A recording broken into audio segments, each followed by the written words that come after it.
Hello everybody, this is Christian back from Blue vs. Orange TCG, bringing you another video, and this video is going to be a kind of off-the-cuff style video of me discussing my thoughts and feelings about the upcoming January FullCon event coming up in a few days here at the time of this recording. I'm going to be going over some of the things that I think we'll be seeing coming into this tournament, with the ATP-5 FullCon metagame being kind of fresh off the cuff here. And some of my predictions, and I'm actually, so one thing to say, this is probably one of the first times I've been like pretty excited about a FullCon event. Usually FullCon I absolutely dread. It's not a format I enjoy. Usually I really don't like, such the high power level of the format usually. But this time around, there's actually a lot more interesting like archetypes and decks, and more of a like a sphere-based metagame. That I'm actually really excited to see. There seems to be a lot more decisions and deck building to be made, just in terms of like what types of matchups you want to be prepared for, what things you're expected to see, what things might actually do well, which is something you don't really see in FullCon too much. The tournament's going to be starting on January 6th. If you weren't aware, go ahead and get signed up. It's always a lot of fun to be playing with everybody. Anyway, let's just get into the video here. So something new that kind of came up in ATP-5 was the addition of two new Titan Master characters, Alpha TRION and Highbrow, which both actually play off each other really well, right? Being sturdy. So that introduces like a sturdy-based archetype into the game, which, or for FullCon, having a two Titan Masters that are sturdy and Huffer, usually is like is one of the main decks that we're going to be seeing here. And it's actually interesting to see how just that inclusion actually switches around the metagame quite a bit. And I'm going to be showing you here what I think the core of the ATP-5 FullCon metagame is going to be based around. So this is what I kind of see as like this triangular or core or pillar, or however you would like to word it. I think around here people use the word pillars quite a bit.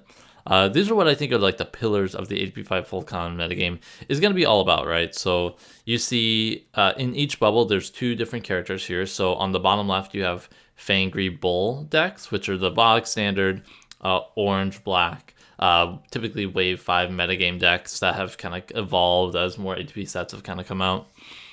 Into kind of different decks, and these decks are still very strong, right? Like we see these decks, these decks came out almost 2 years ago now, and they're still incredibly strong. They definitely lost a lot of potency with things like Magray being banned, and the introduction of a lot more sturdy characters. So there's a lot of things that don't really like. They have a lot of things against them, whereas before they kind of had a lot of freedom to just play their effects how they want to. But they're still incredibly strong, and in a metagame where a lot of the legends don't have sturdy before rising, and we're going to get into that a little bit more.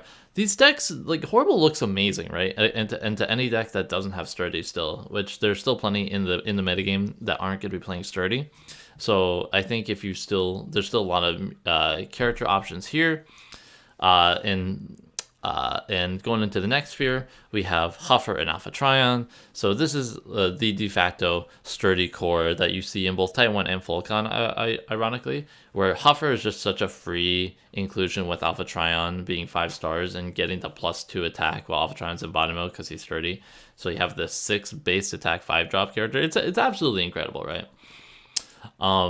And here you can see like Alpha TRION is actually making such a huge splash in this FullCon metagame, mainly just because he has the ability to be paired with other Titan Masters and Legends, which I think ups his playability a whole lot than where he was in Titan 1. I think it's still great in Titan 1, but it just looks very different in FullCon, right? And in testing, you really see this shift in power level quite a bit. But usually you're going to be seeing these two always paired up with each other, and then whatever the third character is, and we're going to be getting into those different third characters. Something I should have mentioned earlier is each of these spheres, usually it represents like a core deck build, and then those decks usually change depending on what the third character is, and there's different options of third characters available in each core FullCon core here.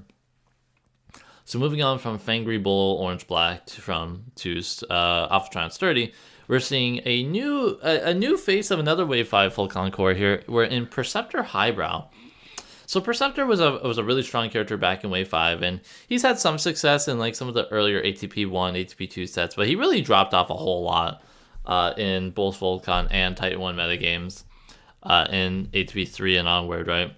But with the inclusion of Highbrow, actually creates a really, really strong partner for Perceptor, right? So if you don't know Highbrow, while he's in body mode, whenever you would play a card or activate an effect that would have you reveal cards from the top of your deck, reveal that +1. So when you flip Perceptor to alt mode, you're not revealing 4, you're revealing 5. And that absolutely changes everything. You wouldn't think one extra card is that big of a deal, but it absolutely is. The ability to just say, I'm going to grab these 2 cards and give my Perceptor +3 is absolutely incredible. It usually like cuts down the number of turns you need for him to get really big, like by like 2 to 4 turns. It's absolutely insane, right? Like you don't need like if you needed like 6, we'll say like 5. If you needed 5 Perceptor flips or Perceptor alt mode triggers to be able to get him to base 13 attack, which is the 10 cards underneath him. Usually you'll be going like 2 2s for your piles, right? But now you have the option of 2 3.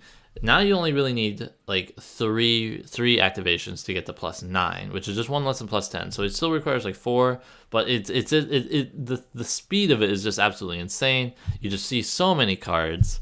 A Highbrow is just like an awesome partner too, because he has sturdy in the mode you wanted to be in and 5 attack. He actually deals like a fair chunk of damage during his time in the game, and he's kind of hard to kill.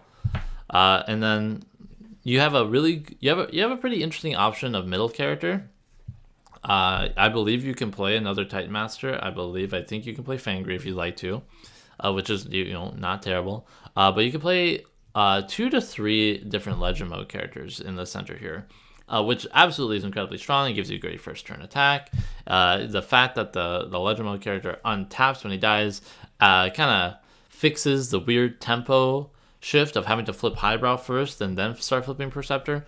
It's absolutely really strong, and I think it's something that people are really excited about. I've seen a lot of people play test this. I've seen it done really well. I've played it myself, and I think it's going to be really strong going into the January metagame. So kind of moving on to what I think like what you're going to be seeing a lot of like what the main decks are going to look like for this event. We're going to break down each core a little bit more individually in terms of like partners. So here the Fangry-Bull Orange-Black Core. I put down 3 characters that you're most likely to see and pair with Horrible. So the first one we're just going to get out of the way right away. It's Quake, right? So Quake is still an incredibly strong character. It's taken a lot of hits though. That I think makes it way less powerful than it has been before. The loss of Mag Ray is really huge. But the biggest thing now is there's a lot more decks in Volcon that actually really threaten Quake. So we have Menasor. Menasor is one of the hardest matchups I've ever seen for Quake ever, especially the Prison Menasor version, which is probably the best one for Volcon anyway. I mean, the matchup is just unbelievably bad for Quake. I haven't seen it. I haven't seen Quake lose that hard before in my life. And I don't think Prison Menasor is going to be as prevalent in this metagame. But you also have the issue of dealing against other just really tough threats for Quake, right? You have the 3-wide sturdy deck. The 3-wide sturdy deck is a really, really, really tough matchup for Quake. You have to be mainboarding like 3 must die sometime to just get some value out of like your potential like Quake trigger chains. You have Dinobots. Dinobots is really tough for Quake 2 to deal with. It's not as bad as Sturdy, but just the fact that you still have to deal with the sludge to before you can start to do any of what your deck really wants to do. You have so much. I think if Quake wants to succeed here, it really needs to tone down a lot of the direct damage in this and really be just a more of a pure space deck, right? So you're going to be playing a lot of things like Calculated Strikes. You're going to be playing probably more Scoundrels Blasters than you have been before. Maybe even a Surprise Attack or 2. It's definitely like not optimal to what Quake wants to do, but I think to survive in this metagame, it's something that it should probably do. That being said, though, I've talked a lot of negative things about Quake. I still think Quake is a really strong deck to be played for 2 reasons. One, it is incredible into Ghost Starscream. Ghost Starscream is a really common character into the Volcon metagame. I think he's going to be just as strong as he's ever been, if not even more so, in this metagame. And Quake eats up Ghost Starscream. Starscream, and like that's one of the best things about the Fangry-Bull Core is the fact that horrible can arise Starscream so easily, and actually even just kill Ghost Starscream out of combat, like without even trying practically. Quake does the same thing, but even more to the 11th. And even like there's like characters like Rodimus Prime or Harold Megatron. Just being able to get these legend mode characters out of combat really easily is something that Quake really shines in. And of course, any non-sturdy deck, any non-Minosaur deck, Quake's gonna have probably a really good matchup against, because Quake just does Quake things, right? And you know, I think if you want to run Quake, you absolutely can. I think it's not gonna be a bad call. Just prepare for what things you're gonna be looking for, kind of into this metagame that actually might threaten it. It also does actually have a great sideboard plan into Ghost Starscream too. You can take out Kreb and Quake, move Grax onto either Horrible or Fangry, and then you just have Ghost Starscream, and now you at least have like a sideboard plan against like the sturdy decks, right? And on all the other non-Quake variants. So something to keep in mind, right? It has a good sideboard plan. It's you know, and it's something that I personally have actually considered running the event. I don't know if I will because I've played Quake quite a bit, but it's definitely not a bad choice. And then moving on to left, we have Ghost Starscream. We've seen Ghost Starscream and 2 Titan Masters succeed quite a bit since the inception of the character. Just as a great pure space character. Kind of as like this mixed attacker too. As weird as it is to say, like because you're still running like an orange-black Pierce list, you can run cards like Master Metallicato incredibly well because it's an orange-blue for Ghost Starscream. And the fact that Fangry still just gets bowled to pretty frequently, excuse me, is absolutely incredible, right? And so you start to see like where he kind of fits in some of these like weird attack shells where like I can swing with Ghost Starscream for like 15 attack, or I can swing for like 9 Pierce 9. They're both incredibly strong. It all depends on what types of things you're going to be looking for. And it's great into the sturdy matchup, right? You know, if you're predicting a lot of sturdy, then you're probably going to be wanting to run a lot of Ghost Starscream. You're probably going to be wanting mainboarding him. You know, a fantastic character for the core. It's succeeded before, and I think it's going to succeed well in the shell as well. Another one that hasn't seen as much play, but is also pretty good, I think, is the Galvatron, the Harold Galvatron Legend Mode character like centerpiece, where you don't run as good of heads as the Ghost Starscream version, right? Like the Ghost Starscream version often runs like Infinitus on Fangry and Grax on Horrible, like really strong heads. Versus this one's like Kreb and Briscoe, right? It's kind of a downgrade. But you uptick on the number of like oranges you play, and now you're this really strong just beatdown deck. I have Galvatron mixed as the name only because you still run Horrible, you still run some number of blacks, so you can still get to like decently sized Pierce numbers if you need to. But you're maybe just gonna be looking for like really high attack numbers, right? Getting the Matrix is really nice. You know, he's a beefier character that people have to deal with. You know, again, people tend to be really afraid of Horrible, so if they like spend a lot of time dealing with Horrible and don't spend enough time getting Galvatron to arise like earlier than they should, there's times when like you just get blown out by like a late game arise and there's attack into your best guy just because you ran out of resources to deal with that untap. I think it's really strong. I think one thing it does have going against it is that it doesn't have a great sideboard plan, only because like the stars are really awkward. But I think this version is really good into Ghost Starscream, because if you could run the Spy Satellites, you're even better into Ghost Starscream. You are still a horrible deck. So, and because like you only have 1 more health in Ghost Starscream to arise, but that 1 more health is really a huge difference, right? Like that's 1 extra bolt trigger that they have to find versus yours, which may not even need to get there. Megatron swinging into pre-rise Starscream could just kill him right away, and then you have all this freedom to just ping Ghost Starscream out of combat. I think it's an excellent option. I think the Ghost Starscream version is really good into the sturdy metagame, but I think these other 2 versions are really good into Ghost Starscream, which if you see a lot of Ghost Starscream is something to consider, right? So that's the orange-black Fangry-Bull Core.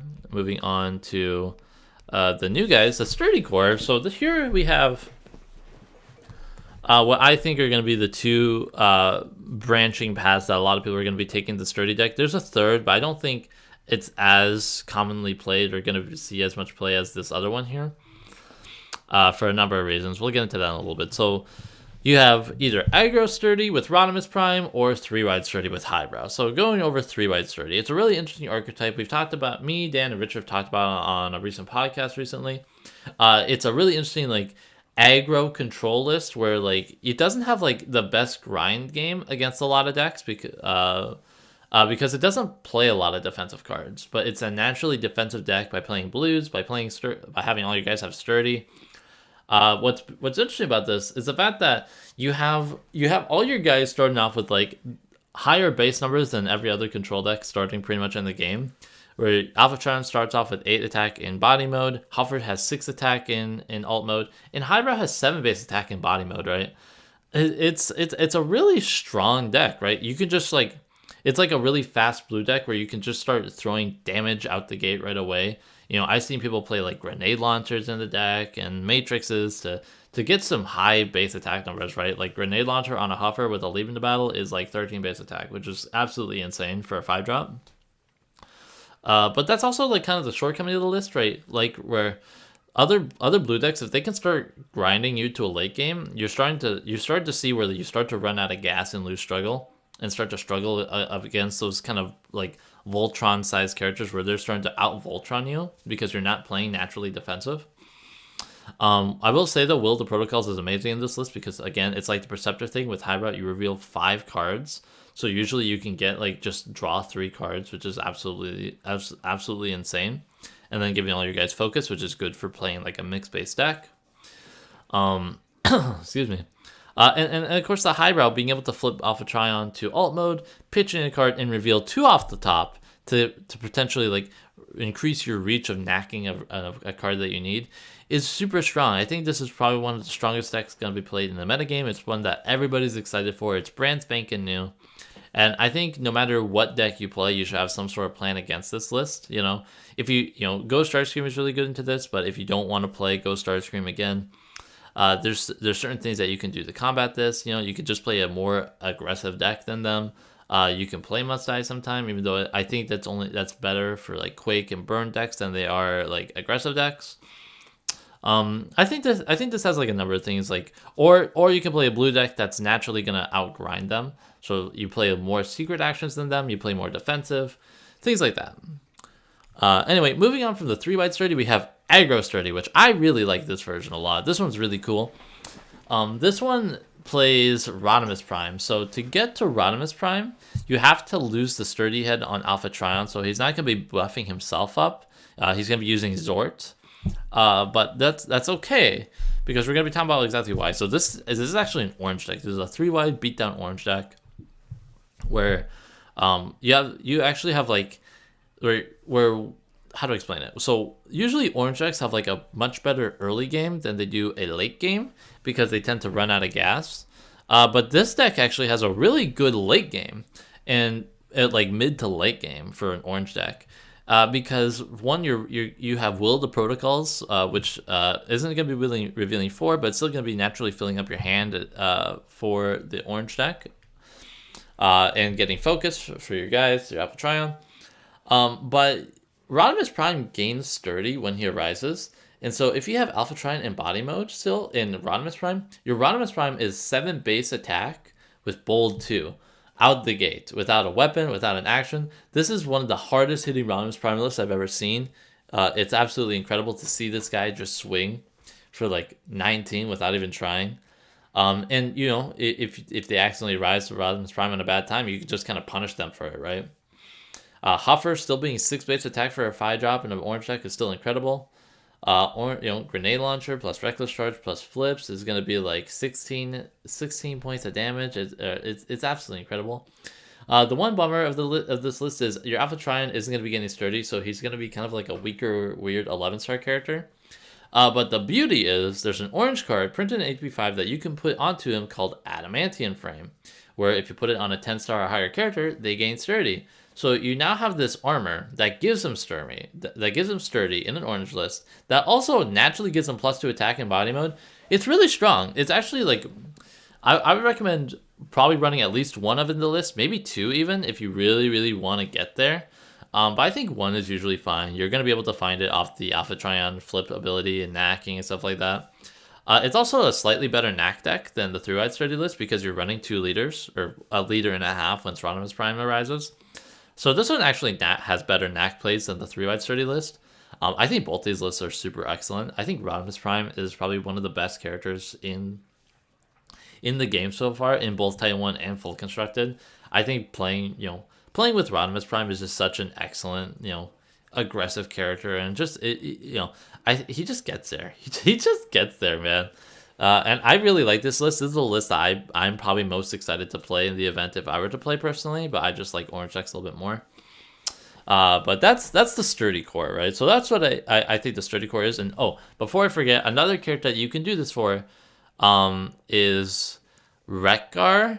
But definitely not nearly as efficient as these other ones because you have to play Decepticon, right? So you're gonna be playing like Highbrow, or you're gonna be playing Zorton Alpha Trion, Rekgar, and then you're probably playing like Scourge or Night Racer as your 5-drop. So you lose the Huffer interaction.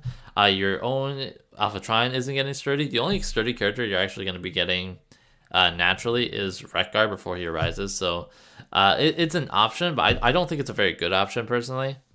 Another option that you could do that I just now realized, kind of thinking through the numbers, is Alita. You could do Alita plus Heroic Spotlight instead of Rodimus Prime in like the aggro sturdy list and playing a little bit more blue. It's something to actually consider. I do prefer the Rodimus Prime version if you're going to be going a 9-drop, though I think that's the most efficient, or the Highbrow. So just something to kind of talk about there.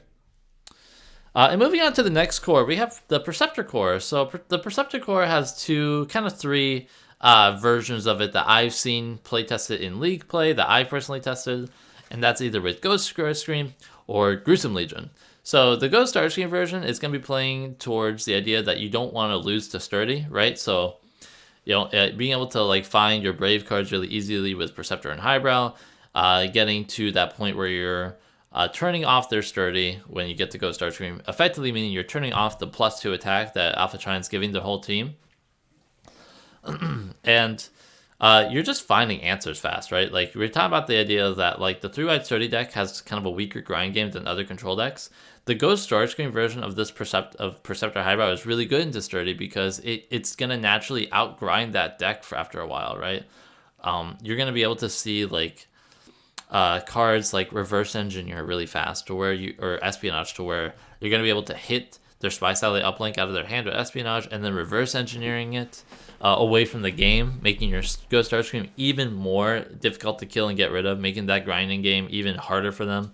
The Ghost Starscream version naturally plays a little bit more Piercy cards, so you can be playing things like Bigger They Are, Scoundrels Blasters, things that are really good into turned off sturdy characters, right? Because like another detriment of the sturdy deck is they don't have like a ton of health, right?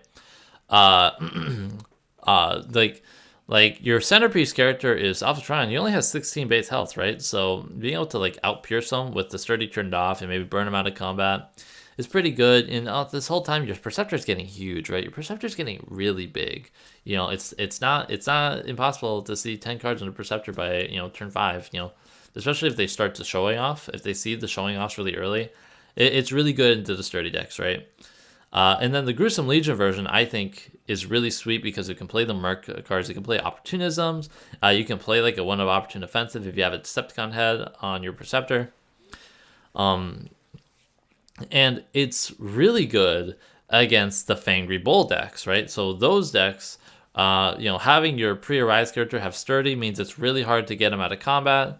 The Gruesome Legion gets so big along with Perceptor, with all these heads kind of popping off and dying with like the Quake decks and the Perceptor and the Fangry-Bull decks, to where if they have to pick and choose, like, which of these big ramp style characters am I going to be most concerned about? Is it Gruesome Legion? Or is it Perceptor, right? Perceptor's going to get me cards and start to get kind of bigger faster than the Gruesome Legion. But the fact that Gruesome Legion is a legend mode character means that he has this late game potential that he can just start swinging out for huge numbers as well. It's a really, really awesome deck. It's so cool to see this kind of ramp style play kind of come into the game. And another big thing is the Gruesome Legion bounty ability, which is reveal the top card. You may choose to KO it or put it into your hand and then do it again. Interacts with Highbrow because it's a reveal ability. So if you have Highbrow in body mode and you kill someone with Gruesome Legion, you end up revealing 4 cards off the top of your deck to pick and choose, like, do I KO this upgrade to get him to even bigger attack, or do I just put 4 cards in my hand? It's absolutely incredible, the amount of synergy that this list has. But it's not as good against the sturdy decks, right? Because the sturdy decks are gonna the grinding game of this one is a little strange because it does require showing off to start to see, to not feel behind against the sturdy matchups, because they naturally still just keep the sturdy. They keep their attack buffs. They're not piercing them as much as the Ghost Starscream version. It's an interesting play, and I think these two are really strong. Kind of like before, you can play Alita as well with Heroic Spotlight and getting rid of and playing 2 Autobot heads, so Parsec and Zort. Not as good as these two in my opinion, but it's definitely something to consider if you want to play Alita, right? So I have this kind of rough diagram, right? So because like out of like the 3 cores, right, you have all these options of like the third characters that are either like centerpieces or support characters, and which ones do you want to play, right? And I've kind of talked briefly in Speckles about each core, about which one does well against the other. But I have this is super rough, just like kind of diagram that I've made up that kind of like help showcase like where I kind of think these things stand, right? So like Ghost Starscream is super good into the sturdy decks. The highbrow hot rod version, it's something that those decks really have to plan for that matchup if they want to succeed. Just because that the Ghost Starscream naturally counters them so much. The Quake is the sturdy decks obviously beat pretty much majority of the Fangry-Bull versions that aren't Ghost Starscream. So Quake, the Megatron version, they do really well against that, right? It's almost like a complete blowout matchup. But on the reverse side, the Quake decks are really good into the non-sturdy Legend Mode characters. So it's really good into Ghost Starscream. It's really good into Galvatron. It's pretty decent into Rodimus Prime, because as long as you can get the Arise out of combat and attack into Rodimus Prime, you're still way ahead of the game than they are, just by virtue of having that play available to you.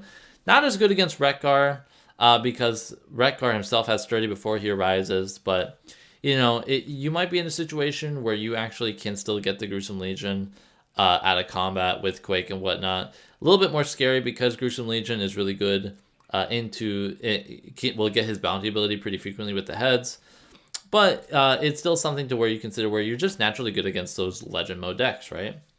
And pretty much any non-sturdy Metasaur deck you're gonna be like pretty decent against. And then the Galvatron decks, where I'm pretty much have is like the remainder of the Fangry-Bull archetype, is really good into Ghost Starscream, right? We talked about how the idea of just having Horrible on your team naturally counters Ghost Starscream, and like what he wants to do, he wants to hide, he wants to not be attacked for a long time, and you just say, okay, I'm just gonna kill you by pinging you and shooting at you with Horrible, with Cambion Crashes. These decks can often just play like a second Spy Satellite in the board if you really want to. So free, because it's a green-black that triggers Horrible, and it's a +1. So, if you're really worried about the Ghost Starscream decks, if you expect to see a lot of Ghost Starscream to combat the sturdy decks, the Fangry-Bull archetypes are going to be really good into those. And then I have Wreck-Gar off to the side because he kind of fits in a weird shell, right? Where he's really good against the Fangry-Bull decks, but he's not very great into the sturdy decks right away. He needs a lot more legwork to get to work on to get into that sturdy matchups, but he does have like potential to get there more than the Fangry-Bull decks do into them, I would say. I also ran out of room in this picture pretty much because I'm not really good at these types of things, to be honest, but I would say that if you were to play Wreck-Gar, he's going to be pretty good against like the left side half of like this kind of like little diagram here, and he's going to struggle against the right side but have some plays against it. He's kind of he's an interesting character that kind of fits off to the side a little bit more, but sees a lot of interesting play nonetheless. So that's kind of like the idea of like the centerpieces and how they kind of interact with each other, right? So if you're going to be building a sturdy deck and you're really concerned about the Ghost Starscream matchup, you might want to consider how exactly you're going to be combating that. Or if you're playing Perceptor Highbrow and you really don't want to lose to the Fangry-Bull matchups, right? You're going to probably end up playing Gruesome Legion, right? Or if you're really concerned about sturdy as Perceptor Highbrow, you're going to be playing the Ghost Starscream, right? So just things to consider, and hopefully this is kind of helpful to see where these things tend to land in the metagame here. And then the last last slide that I definitely kind of want to cover here is the idea of like the outside sphere deck. So I just wanted to talk about like these core pillars in the metagame. Because I think they're going to be the most impactful and what you're going to be seeing a lot of. But that's not to say that's the only decks that are going to be able to succeed, not by a long shot, in my opinion. There's decks that kind of fall outside of like this core triangle that's kind of mingle its way amongst those cores and how their matchups kind of fare against each other.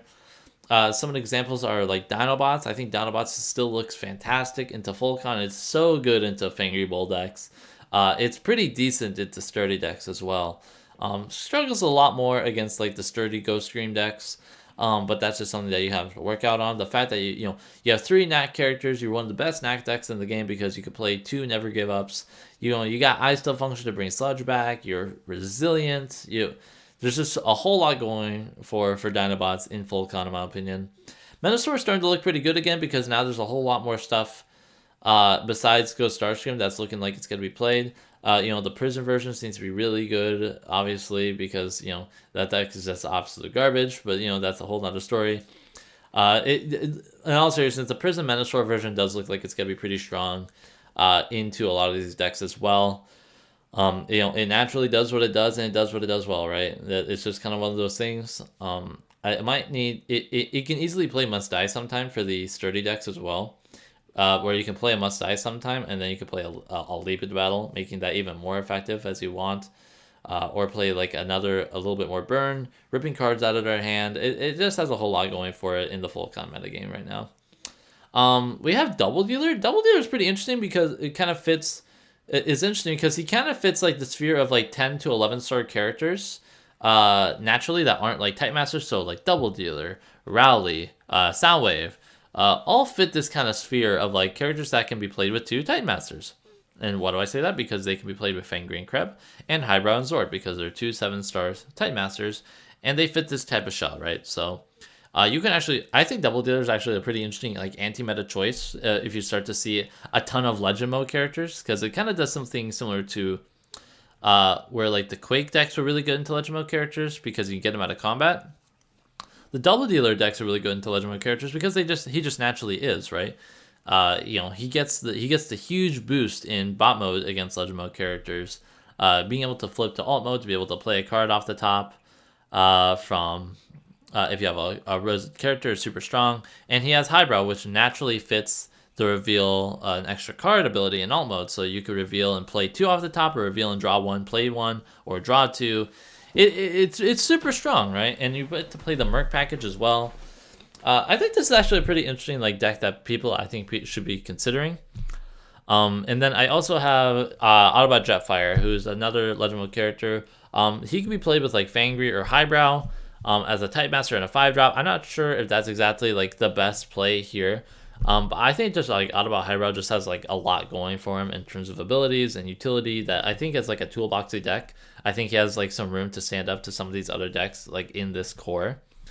Another deck that I didn't put in here, I see, I must have ran out of room or something when I was making this, that I think actually has some like interesting game into these decks is Fortress Maximus. I think Fortress Maximus might actually see a return to Fulcon in a really interesting way. Because it's naturally like pretty good against the head decks because you play to hold the line naturally because you want those whites, you want those greens. And I think it's really good into the Perceptor decks because you're giving your opponent's team even less time to be able to set up for what they want to do. You already have to flip Highbrow to be able to flip those extra cards. You're forcing them to basically say you're not going to be able to flip Highbrow. You have to flip Perceptor. And I'm going to be crashing into Perceptor twice, basically, right? Really good into those decks. And actually, I think it has some play against the sturdy decks, right? Because we have this whole idea of like giving less time, right? If you go first into the sturdy decks, you can swing into the Alpha Trion right away, and although it's not going to be taking 2 from your effect, it's still going to be taking like a nice chunk of damage to where if they don't kill Fortress Maximus on that following turn with an action upgrade, you should be able to kill the Alpha Trion, and now their whole team doesn't have that +2 anymore, and now it's a whole different ball game against that team, right? So I actually think, I wish I had it up here. I think Fortress Maximus has some really interesting plays against the cores in this metagame. It obviously struggles against like the end hostilities, the belligerents, all those types of things. But I think it's something to definitely consider in terms of like an outside sphere deck to consider for this metagame. Anyway, that's all I had. This video went longer than I actually meant it to, but that's usually how these videos go for me. I think I'm actually, like I said, I'm really excited for this FullCon event because it actually has like a semblance of like a readable and meta calling metagame that we don't always get to see in the Alpha Trion tournament series, because like the Titan 1 series is so wide open that it's hard to like decide what you're going to be expecting to see there, because there's so much room for interesting meta calls, which is like a lot of fun and interesting. But this one, oh, excuse me. But this one, you're starting to see like there's a lot more options for different archetypes that are exclusive to FullCon that are going to be played differently and interesting as well. You can see how different things like counter each other based off your choice of characters, your choice of battle deck. The things outside the core start to see like, oh, this does well against this, so I'm gonna be rocking this. So I'm really excited. Make sure if you have any interesting decks that you think also you're excited to see, or that you're hoping to play for the FullCon event, let me know in the comment section below. Thank you so much for watching, guys, and have yourselves a great day. Adios.